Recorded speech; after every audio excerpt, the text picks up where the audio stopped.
আসসালামু আলাইকুম, কেমন আছেন সবাই? আশা করি সবাই ভালো আছেন। আল্লাহর রহমতে আমরা অনেক ভালো আছি। তো চলে আসলাম নতুন আরেকটি ভিডিও নিয়ে আপনাদের মাঝে। আশা করি আজকের ভিডিওটি আপনাদের ভালো লাগবে।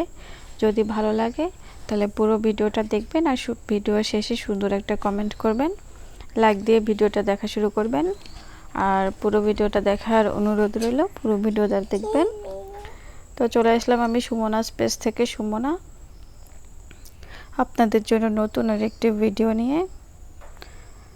তো এই তো আমি আজকে মাছের ডিম রান্না করেছি, একটু অন্যরকমভাবে রান্না করেছি। কে কে এভাবে রান্না করেন আমাকে জানাতে পারেন, বা এভাবে কখনো খেয়েছেন কিনা জানাতে পারেন। আমি আগে মাছের ডিমগুলো ভালোভাবে মেখে, তারপরে পেঁয়াজ মরিচ দিয়ে মেখে তারপরে ভেজে নিচ্ছি। সঙ্গে একটু আলুও দিয়েছিলাম যাতে ডিমটা একটু নরম হয়, এজন্য দিয়ে আমি একটু বড়ার মতো সাইজে আর কি ভেজে নিয়েছি। ভেজে নিয়ে আমি এখন আলু বেগুন ভেজে নিচ্ছি। এগুলো আমার গাছের বেগুন, খুব শখের, তো সেগুলো কেটে নিয়েছি। আজকে ডিমগুলো দিয়ে রান্না করব সেজন্য। তো এগুলো আমি আলু বেগুনগুলো তেলের মধ্যে আগে ভেজে নিচ্ছি সুন্দর করে। ভেজে তারপর আমি রসুন বাটা পেঁয়াজ বাটা দিয়ে দিলাম, দিয়ে একটু ভেজে নিয়েছি। তারপরে আমি গুঁড়া মশলাগুলো অ্যাড করে দিচ্ছি। হলুদের গুঁড়ো, মরিচের গুঁড়ো দিয়ে আমি ভালোভাবে মশলাটা কষিয়ে নিচ্ছি আলু বেগুনের সঙ্গে। একটু পানিও দিয়েছিলাম, সেটা দেখা যাচ্ছে না, দেখানো হয়নি। আর তেল একটু কম লাগতেছিল, এজন্য আমি আর একটু তেল দিয়ে তারপরে আরও ভালোভাবে কষিয়ে নিয়েছি।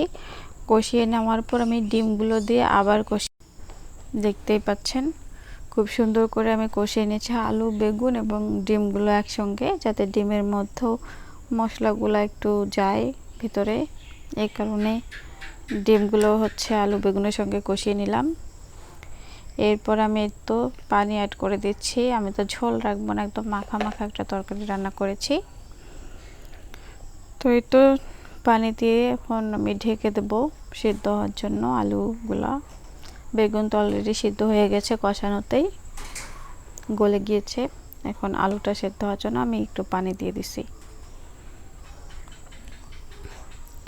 তো এভাবে আমি রান্নাটা করে নিচ্ছি। রান্নাটা আমার যখন নামাবো তখন আমি তার আগে একটু জিরার গুঁড়ো দিয়ে দিলাম, এরপরে একটু ধনিয়া পাতাও দিব, দিয়ে তারপরে আমি তরকারিটা নামিয়ে নিব। এই তো আমার তরকারিটা হয়ে গেছে। তো ভালো থাকবেন সবাই। আশা করি আজকের ভিডিওটি ভালো লেগেছে আপনাদের কাছে। তো আল্লাহ হাফেজ।